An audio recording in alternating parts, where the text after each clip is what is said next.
اعوذ باللہ من الشیطان الرجیم بسم اللہ الرحمن الرحیم آیت نمبر 36 سورہ انعام۔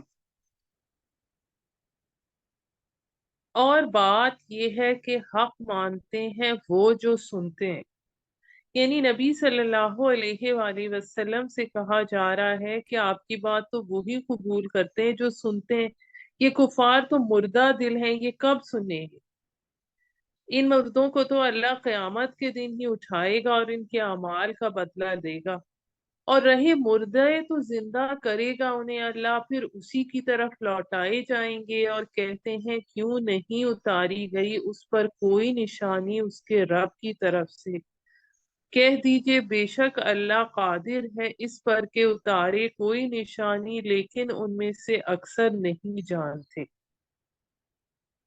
یعنی وہ یہ نہیں جانتے کہ مہلت ختم ہو جائے گی، اللہ کی طرف سے عذاب نہ آ جائے، اور کہ نہیں ہے کوئی چلنے والا جانور زمین میں، اور نہ کوئی پرندہ جو اڑتا ہے اپنے دو پروں پر، مگر امتیں ہیں تمہاری مانند، نہیں کسر چھوڑی ہم نے ان کے نوشتے میں کسی چیز کی، پھر سب اپنے رب کی طرف جمع ہوں گے،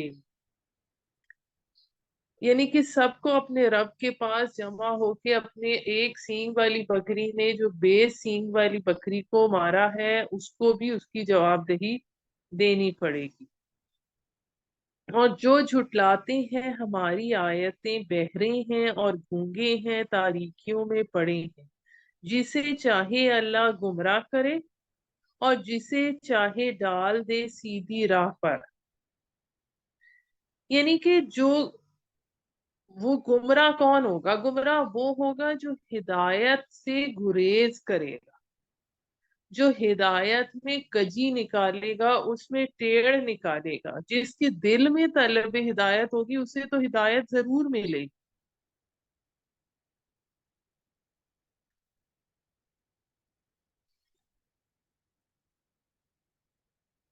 آیت نمبر 40، کہہ دیجئے ذرا دیکھو تو اگر آئے تم پر عذاب اللہ کا یا آئے تم پر قیامت تو کیا اللہ کے سوا پکارو گے تم اگر تم سچے ہو؟ یعنی اگر سمندر میں تم کشتی میں ہو اور طوفان آ جائے تو کس کو پکارو گے؟ اللہ کو پکارو گے یا لات منات اور عزا کو پکارو گے؟ بلکہ اسی کو پکارتے ہو تم، پھر جب دور کر دیتا ہے اس کو جس کے لیے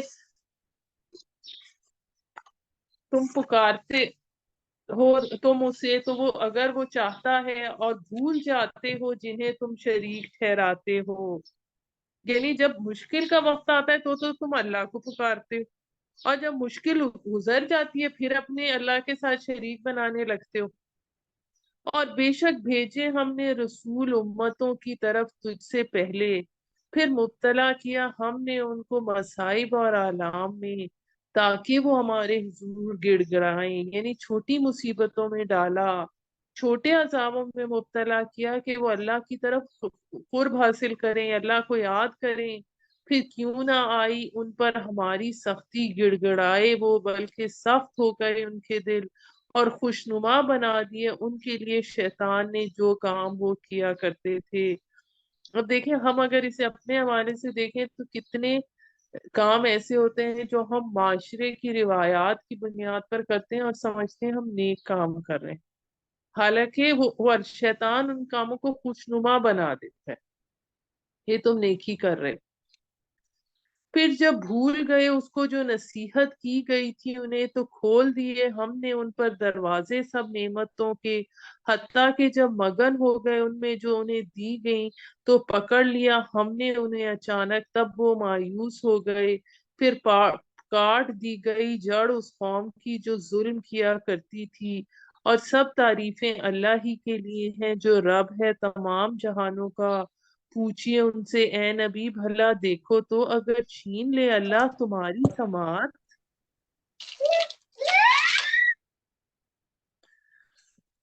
پوچھئے ان سے اے نبی بھلا دیکھو تو اگر چھین لے اللہ تمہاری سماعت اور تمہاری بینائی، اور مہر کر دے تمہارے دلوں پر، تو کون سا معبود ہے اللہ کے سوا جو دے تم کو یہ چیزیں؟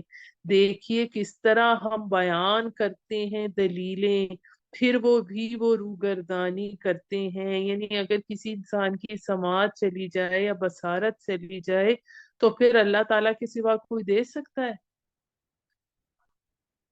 پوچھئے بھلا، دیکھو تو اگر آ جائے تم پر عذاب اللہ کا اچانک یا اعلانیہ، تو کون ہلاک ہوگا سوائے ظالم لوگوں کے؟ اور نہیں بھیجے ہم نے رسول مگر بشارت دینے والے اور ڈرانے والے۔ پھر جو لوگ ایمان لائے اور جو کوئی ایمان لائے اور اصلاح کر لے تو نہیں ہے خوف ان پر اور نہ ہی وہ غمگین ہوں گے۔ یعنی بار بار یہ آتا ہے کہ رسول جو بھیجے گئے وہ اتمام حجت کے لیے بھیجے گئے، تاکہ لوگوں کو، جو نیک لوگ ہیں جو سیدھے راستے پر چل رہے ہیں، ان کو خوشخبری سنا دیں، اور جو گناہ کے راستے پر چل رہے ہیں ان کو ڈرا دیں۔ رسولوں کے آنے کا مقصد یہی۔ اور جنہوں نے جھٹلایا ہماری نشانیوں کو تو پہنچے گا انہیں عذاب، اس لیے کہ وہ نافرمانی کرتے تھے۔ کہہ دیجئے نہیں کہتا میں تم سے کہ میرے پاس خزانے ہیں اللہ کے، اور نہ علم رکھتا ہوں میں غیب کا، اور نہ کہتا ہوں میں تم سے کہ میں فرشتہ ہوں۔ میں نہیں پیروی کرتا مگر جو وحی کیا جاتا ہے میری طرف۔ پوچھئے کیا برابر ہے اندھا اور دیکھنے والا؟ تو کیا تم غور نہیں کرتے؟ یعنی منصب رسالت کی جو حقیقت ہے اس پر یہاں روشنی ڈالی گئی ہے کہ نبی کا دعویٰ یہ نہیں ہوتا کہ قدرت کے خزانے میرے قبضے میں ہیں، میں پوشیدہ معلومات پر اس کو میں تمہیں مطلع کر سکتا ہوں، اور نہ ہی نبی فرشتہ ہوتا ہے کہ اسے کھانے پینے کی انسانی ضروریات نہ ہو۔ وہ تو ایک انسان ہے، اللہ کی طرف سے وحی لے کر آتا ہے، اللہ کے پیغامات اور احکامات کو مخلوق تک پہنچاتا ہے۔ یہی اس کا امتیاز ہے کہ اللہ نے اسے اس مقصد کے لیے چن لیا ہے۔ اور ڈرائیے اس قرآن سے ان لوگوں کو جن کو خوف ہے کہ وہ اکٹھے کیے جائیں گے اپنے رب کی طرف، نہ ہوگا ان کے لیے اللہ کے سوا حمایتی اور نہ سفارش کرنے والا، تاکہ وہ تقوی اختیار کریں، اور نہ دھتکاریے ان کو جو پکارتے ہیں اپنے رب کو صبح اور شام، طلبگار ہیں اس کی خوشنودی کے۔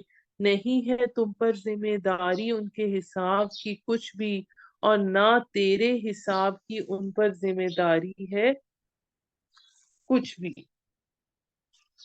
اب یہ چیز جو سیم تھی جو کہ حضرت نوح علیہ السلام کے بارے میں بھی آتی ہے اور نبی کریم صلی اللہ علیہ وآلہ وسلم کے حوالے سے بھی، کہ مجلسوں میں بڑے بڑے جو سردار تھے وہ آ کے کہتے تھے کہ جی تمہارے پاس، آپ کے پاس تو ہمارے معاشرے کا لوور طبقہ بیٹھا ہے، تو پھر اس لیے ہم تو یہاں نہیں بیٹھ سکتے، تو ان کو اٹھا دیں تو پھر ہم آ کے بیٹھ جائیں گے۔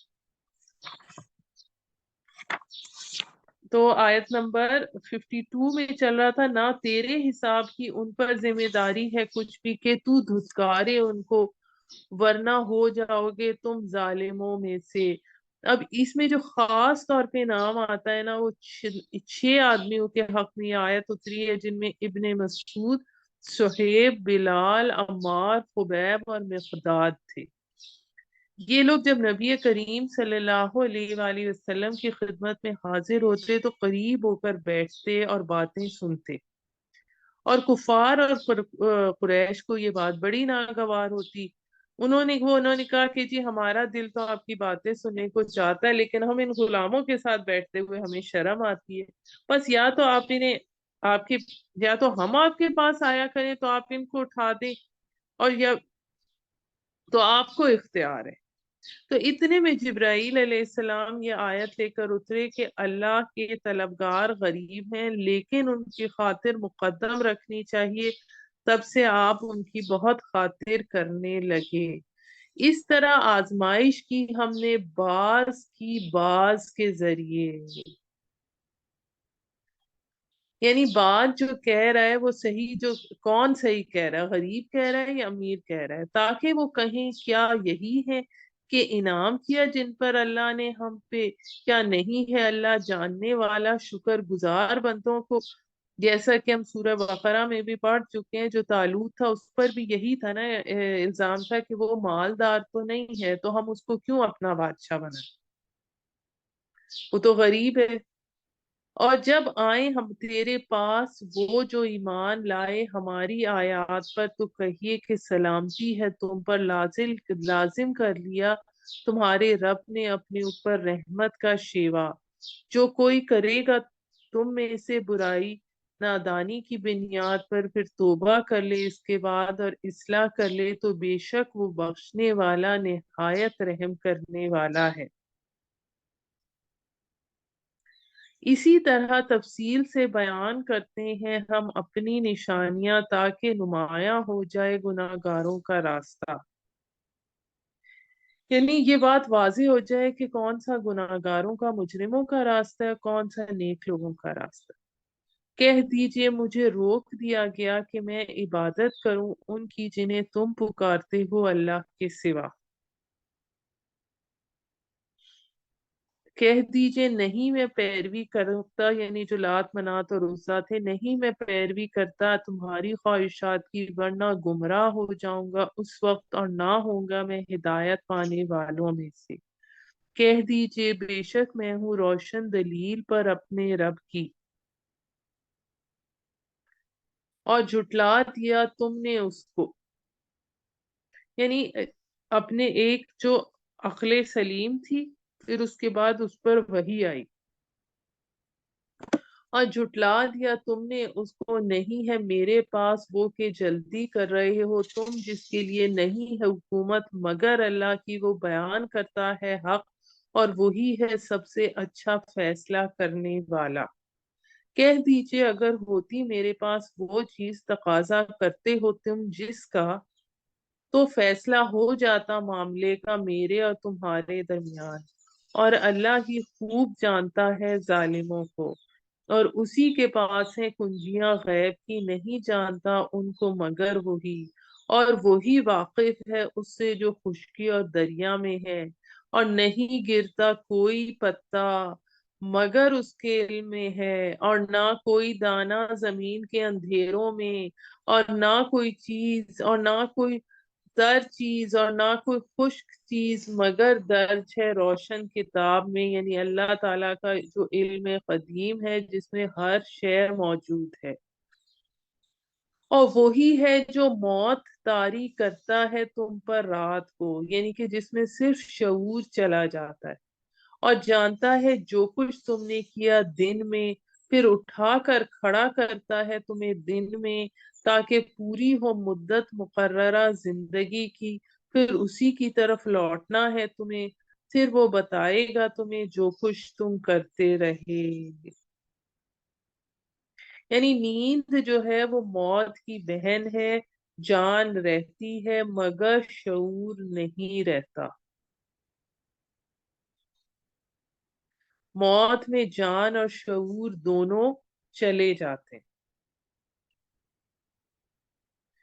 وہ اور وہی ہے غالب اپنے بندوں پر، اور بھیجتا ہے تم پر نگہبان فرشتے، یعنی باڈی گارڈ فرشتے، یہاں تک کہ جب آ جاتی ہے تم میں سے کسی کو موت تو قبض کر لیتے ہیں اس کی روح ہمارے فرشتے، اور وہ کوتاہی نہیں کرتے،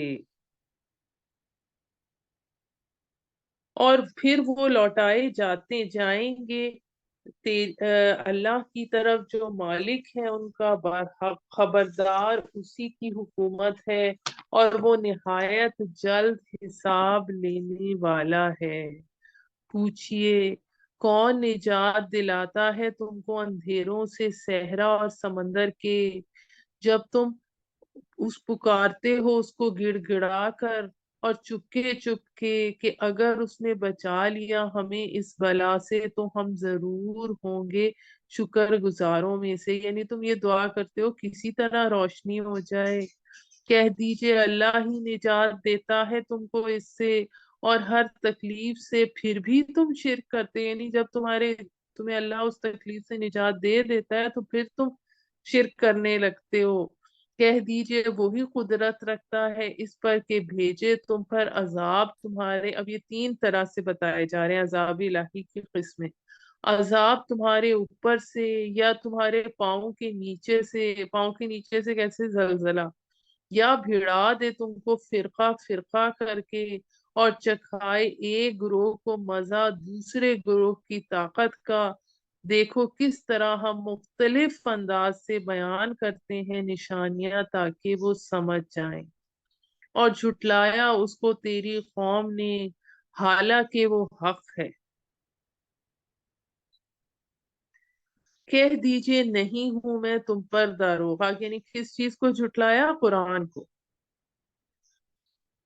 ہر خبر کا ایک وقت مقرر ہے، اور عنقریب تم جان لو گے، اور جب تو دیکھے گا ان کو کہ وہ بحث میں لگے ہوئے ہیں، مین میخ کر رہے ہیں ہماری آیتوں میں، تو منہ پھیر لے ان سے یہاں تک کہ مشغول ہو جائیں وہ دوسری بات میں، اور اگر بھلا دے تجھ کو شیطان تو نہ بیٹھ یاد آ جانے کے بعد ظالم لوگوں کے پاس۔ یعنی اگر ایسی مجلس ہے، ایسی محفل ہے جہاں اللہ تعالیٰ کی آیتوں میں مین میخ، یخوزونہ کا مطلب خوض سے نکلا ہے، جس کے معنی مین میخ۔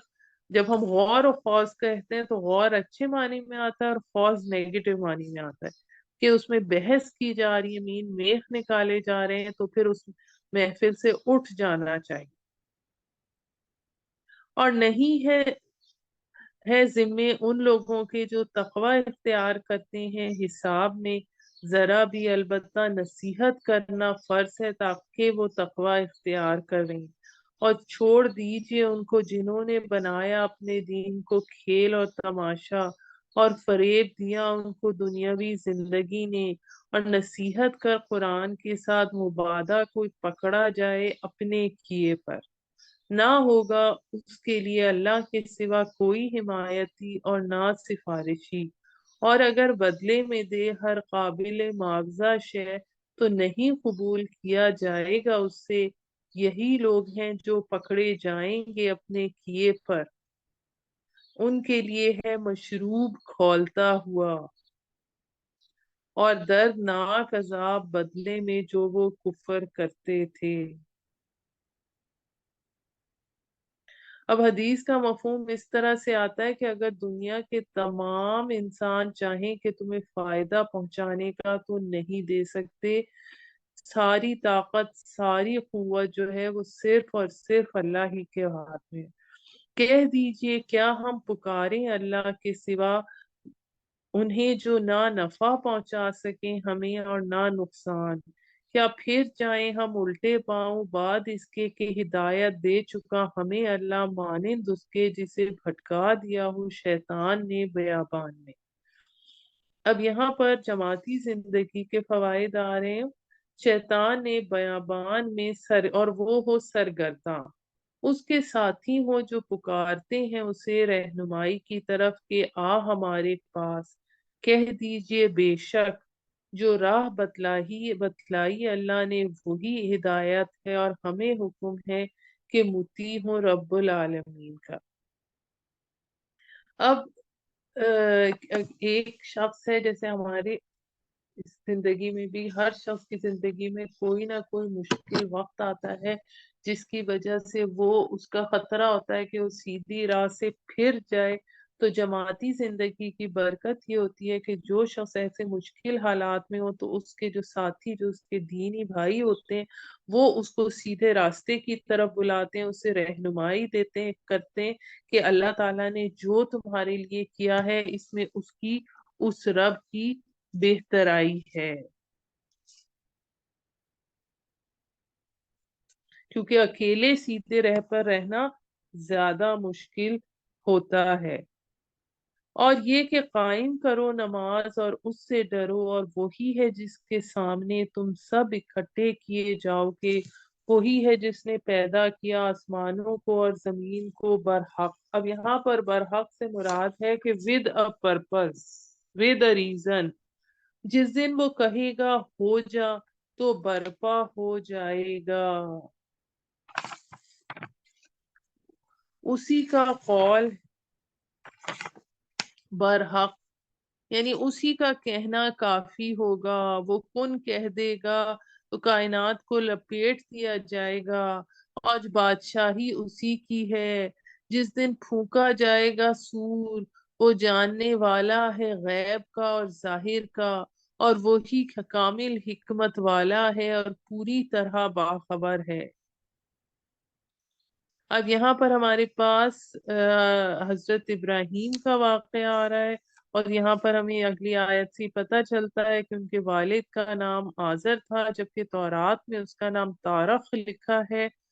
تو اللہ تعالیٰ نے بتا رہے ہیں آیت نمبر 74 میں، اور جب کہا ابراہیم علیہ السلام نے اپنے باپ آزر سے، کیا مانتا ہے تو بتوں کو معبود؟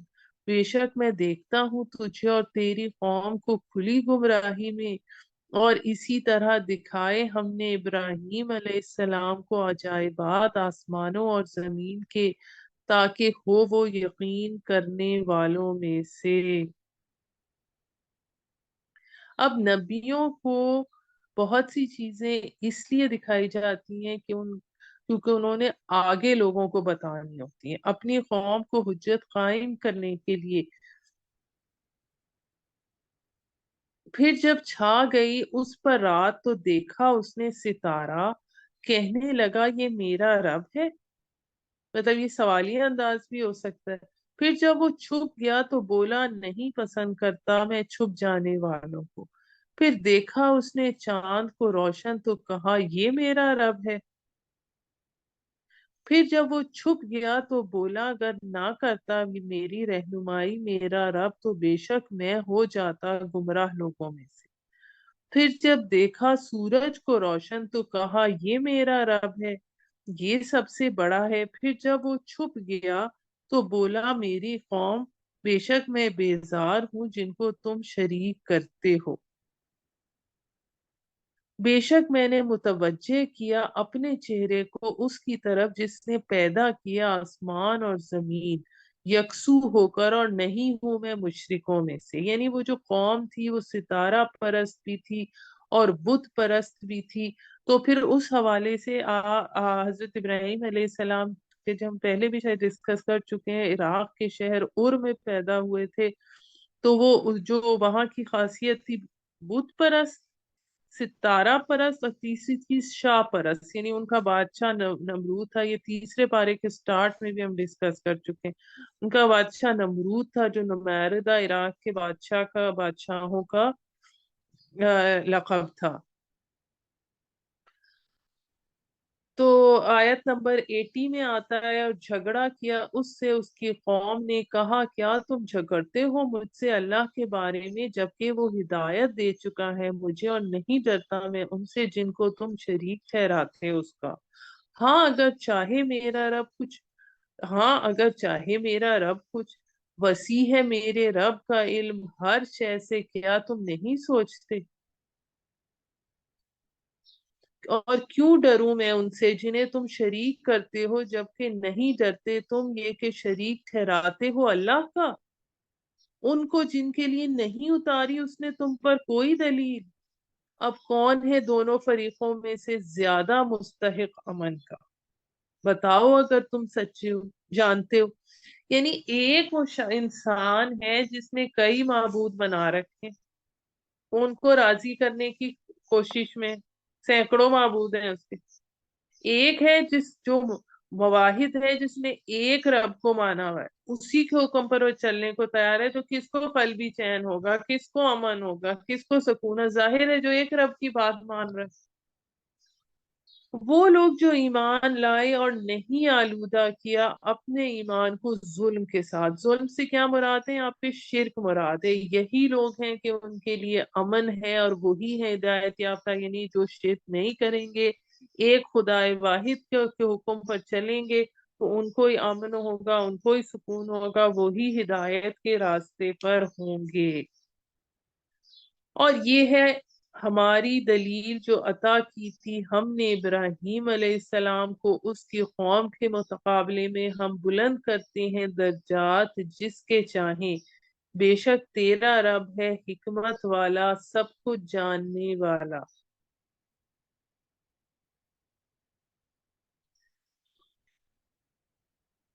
آیت نمبر 84، عطا کی ہم نے اس کو اسحاق اور یعقوب سب کو ہدایت دی ہم نے، اور نوح کو ہدایت دی ان سے پہلے اس کی اولاد میں، داؤد علیہ السلام اور سلیمان اور ایوب اور یوسف، موسیٰ اور ہارون علیہ السلام کو، اور اسی طرح ہم جزا دیتے ہیں نیکوکاروں کو، یعنی 17 انبیاء کے نام آ رہے ہیں، اور زکریا اور یحییٰ اور عیسیٰ علیہ السلام اور الیاس علیہ السلام کو بھی ہدایت دی، یہ سب تھے صالحین میں سے، اور اسماعیل اور یسع اور یونس علیہ السلام اور لوط علیہ السلام کو سب کو فضیلت دی ہم نے سارے جہان والوں پر، بلکہ ان کے آباء و اجداد، ان کی اولاد اور ان کے بھائیوں میں سے منتخب کیا ہم نے انہیں، اور ہدایت دی ہم نے انہیں سیدھے راستے کی طرف۔ یہ ہدایت ہے، اللہ کی راہ دکھاتا ہے اس کے ذریعے جسے چاہے اپنے بندوں میں سے، اور اگر یہ شریک کرتے تو ضائع ہو جاتے ان سے وہ اعمال جو وہ کرتے تھے۔ یہی تھے وہ لوگ جن کو عطا کی ہم نے کتاب اور شریعت اور نبوت، پھر اگر انکار کریں ان کو ماننے سے یہ لوگ، تو بے شک سونپ دی ہم نے یہ نعمت ایک ایسی قوم کو جو نہیں ہے اس کا انکار کرنے والے۔ اب یہ کون سی، جب مشرکین مکہ نے انکار کیا تو کیا کیا اللہ تعالیٰ نے؟ یہ نعمت مدینہ کے انصار کو سپرد کر دی۔ یہی ہے وہ جنہیں ہدایت دی اللہ نے، سو تم بھی پیروی کرو ان کے راستے کی، یعنی جو سابقہ انبیاء جن کے 17 اوپر نام آ رہے، سو تم بھی پیروی کرو ان کے راستے کی، کہہ دیجئے نہیں مانگتا میں تم سے اس پر بدلہ نہیں ہے مگر یہ نصیحت جہان والوں کے لیے۔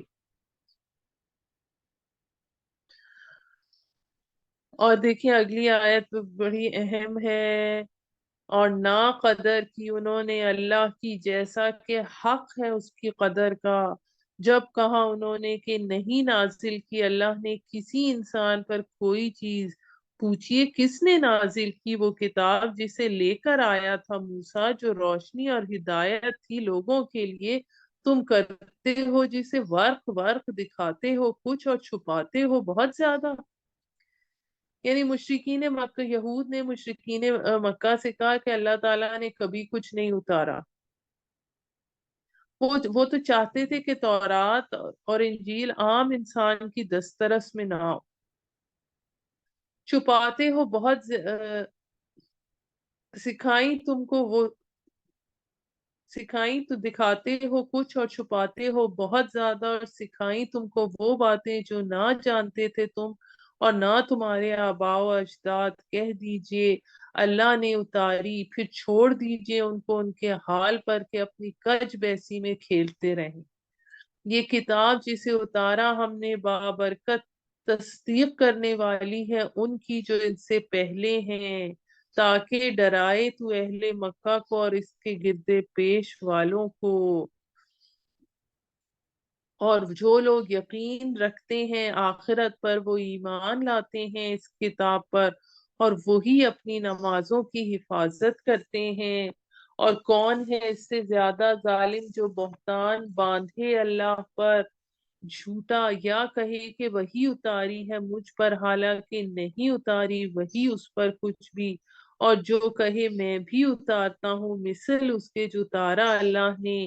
اگر تو دیکھے انہیں جب ظالم لوگ موت کی سختیوں میں ہوں گے، اور فرشتے بڑھا رہے ہوں گے اپنے ہاتھ، اور کہہ رہے ہوں گے کہ نکالو اپنی جانیں، آج بدلے میں ملے گا تم کو عذاب ذلت کا، اس وجہ سے کہ کہتے تھے تم اللہ کے بارے میں ناحق باتیں اور اس کی آیتوں کے بارے میں سرکشی کرتے تھے۔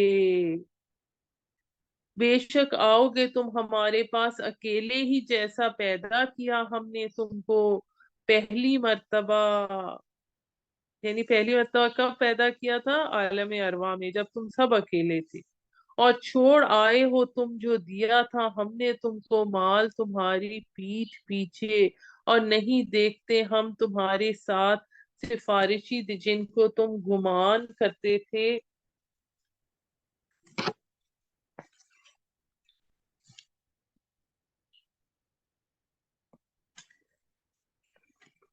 کہ وہ تمہارے لیے اللہ کے شریک ہیں، بے شک منقطع ہو گئے تمہارے تعلقات اور کھو گئے تم سے جن کے متعلق تم گمان کرتے تھے، یعنی کہ چاہے وہ اولیاء ہوں، انبیاء ہوں، جیسے حضرت عیسیٰ کو انہوں نے اللہ کا بیٹا بنایا یا فرشتوں کو اللہ کی بیٹیاں بنایا، وہ جنہیں تم نے اللہ کا شریک ٹھہرایا تھا وہ تمہارے کس کام آئے؟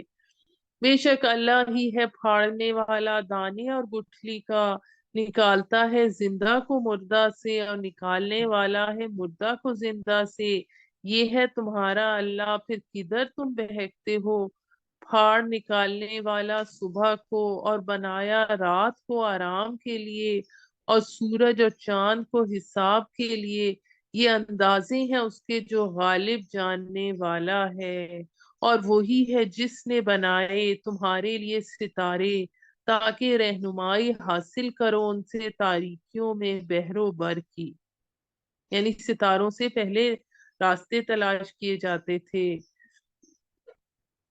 بے شک بیان کی ہم نے آیتیں ان کے لیے جو جانتے ہیں، وہی ہے جس نے پیدا کیا تم کو ایک جان سے، پھر ایک جائے قرار ہے اور ایک سوپنے کی جگہ، بے شک بیان کی ہم نے نشانیاں ان کے لیے جو سوج رکھتے ہیں۔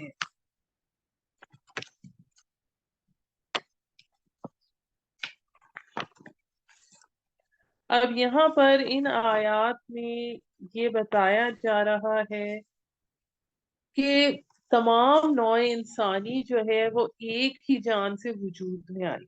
اب اس سے حضرت آدم علیہ السلام بھی مراد ہو سکتے ہیں، اور ایک اور رائے جس میں آتی ہے وہ امیبا کے حوالے سے بھی آتی ہے کہ ایک جان سے مختلف ارتقائی مراحل طے کرتے ہوئے انسان بنا، کہ امیبا میں کوئی سیکس کا یعنی تذکیر اور تانیث کا معاملہ نہیں تھا، اور وقت رفتہ رفتہ سیکس ظاہر ہوا تو پھر خلق منہا زوجہا والا مرحلہ آیا۔ پھر اس آیت میں آگے جو ہمارے پاس مستقر و مستودع کا لفظ آیا ہے، یعنی ایک مستقل ٹھکانہ ہے اور ایک کچھ دیر امانت رکھنے کی جگہ ہے، تو اس کے بارے میں مفسرین کے تین اقوال ہیں۔ مستقل یہ دنیا ہے جہاں ہم رہتے ہیں، اور مستودع سے مراد رحم مادر ہے۔ دوسری رائے یہ ہے کہ مستقر آخرت ہے اور مستودع قبر ہے، قبر میں انسان کو عارضی طور پہ عالم برزخ میں رکھا جاتا ہے۔ تیسری یہ رائے یہ کہ مستقر آخرت ہے اور مستودع دنیا ہے، کہ دنیا میں جو ہم وقت گزارتے ہیں کہ آخرت کے مقابلے میں بہت عارضی ہے۔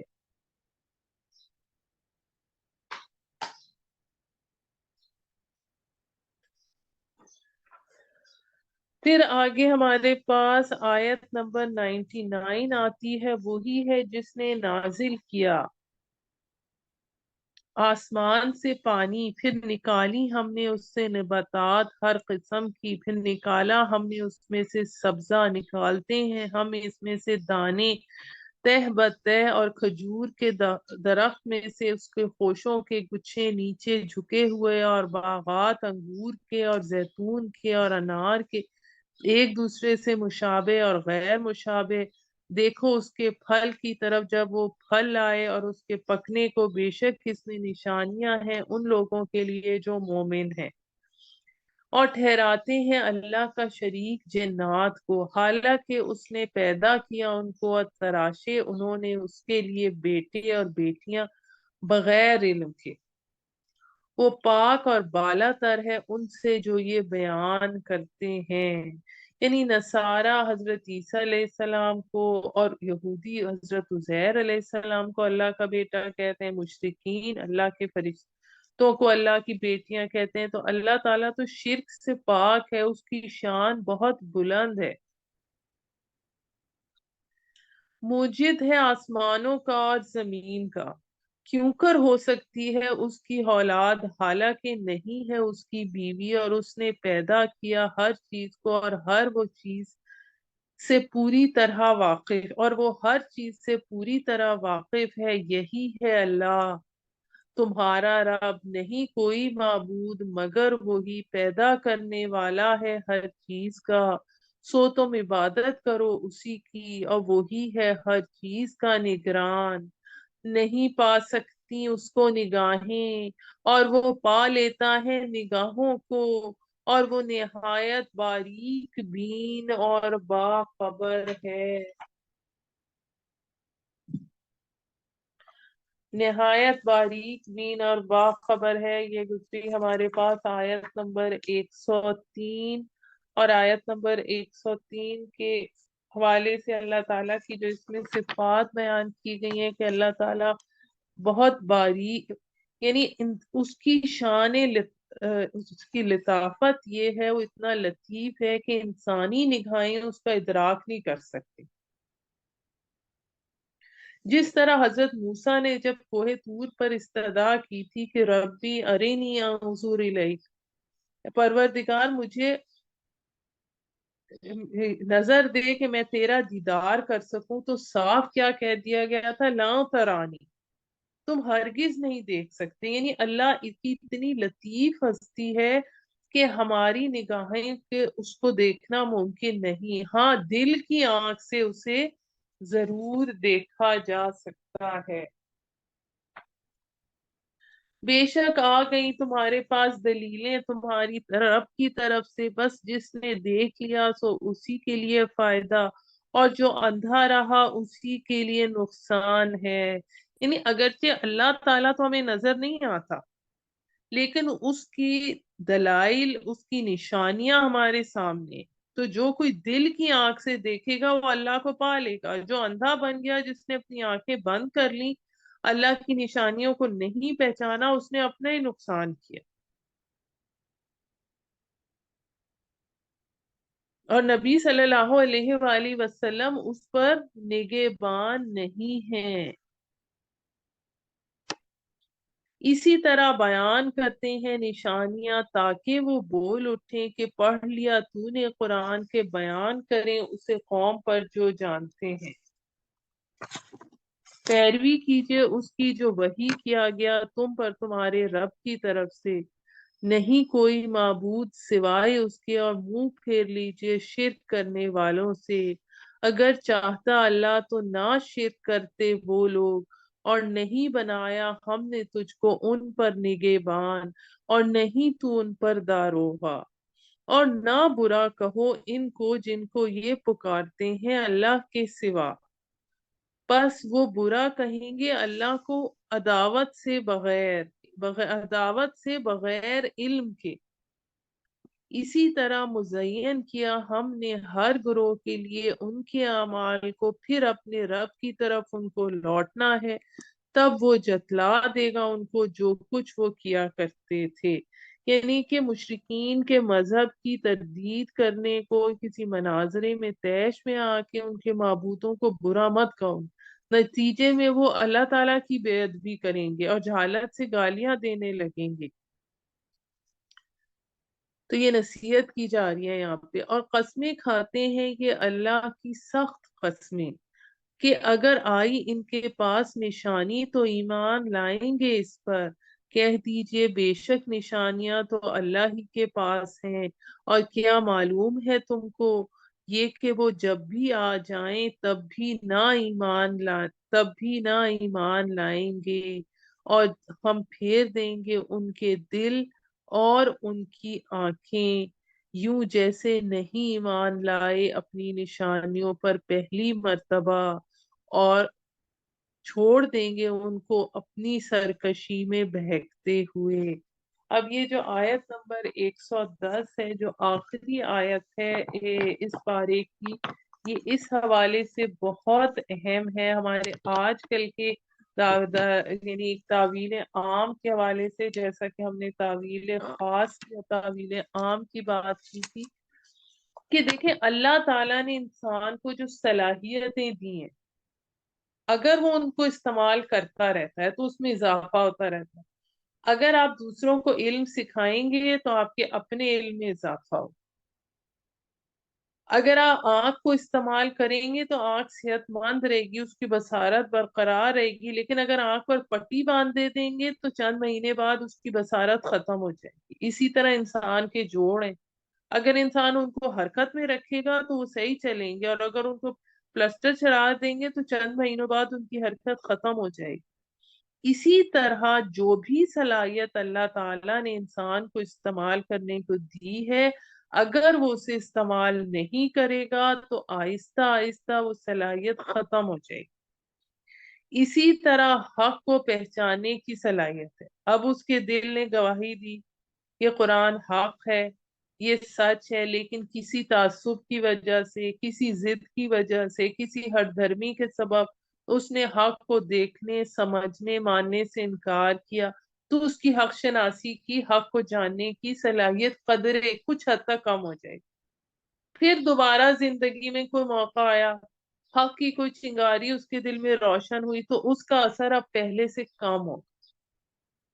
اس کے بعد پھر یہ شخص مسلسل جان بوجھ کر، یعنی حق کو جاننے کے باوجود اس کا مسلسل انکار کرتا رہا، تو آہستہ آہستہ کیا ہوگا، وہ نوبت آ جائے گی کہ حق کو پہچاننے کی صلاحیت اس کے اندر سے ختم ہو جائے گی۔ جو سورہ بقرہ کی آیت نمبر 7 میں کیا آتا ہے؟ ختم اللہ علی قلوبہم وعلی سمعہم وعلی ابصارہم غشاوہ وَلَهُمْ عَذَابٌ عَظِيمٌ۔ اللہ نے مہر لگا دی ہے ان کے دلوں پر اور ان کی سماعت پر، اور ان کی آنکھوں کے آگے پردے ڈال دیے، اور ان کے لیے بہت بڑا عذاب ہے۔ یعنی چاہے فرقہ بندی ہو، چاہے باپ دادا کے رسوم و رواج ہو، چاہے کسی قسم کا بھی تعصب ہو یا ضد ہو، جس کی بنا پر کوئی مسلسل انکار کرتا جائے حق کو، تو اس کو حق کو پہچاننے کی صلاحیت اس سے سلب کر لی جاتی، اور پھر وہ اس انتہا کو پہنچ جاتا ہے جہاں سے واپسی کا کوئی امکان نہیں ہوتا۔ اس انتہا کو پوائنٹ آف نو ریٹرن کہتے ہیں۔ تو اس میں یہی چیز بیان کی جا رہی ہے اس آیت میں کہ جب کسی شخص نے، کسی کا حق منکشف ہوا، اس نے حق کو پہچان لیا، اس کے دل، اس کی روح، اس کی باطنی بصیرت نے گواہی دے دی کہ حق ہے، تو پھر اس کے بعد وہ اس کو فوراً مان لے تو اس کے بعد اس کے لیے بہتر ہے، ورنہ اللہ کی طرف سے سزا کیا ہوگی کہ مہر ضبط کر دی جائے، وہ اندھیروں، ذہنی، نفسیاتی، اخلاقی گمراہیوں کے اندھیروں میں بھٹکتا رہے گا۔ اس کے لیے سورہ بقرہ کی آیت نمبر 15 میں یا مہون کا لفظ آتا ہے۔ اس طرح ہمارا آج کا یہ پارہ ختم ہوا۔ سبحان ربک رب العزت عما یصفون والسلام علی المرسلین والحمد للہ رب العالمین۔ صدق اللہ العظیم۔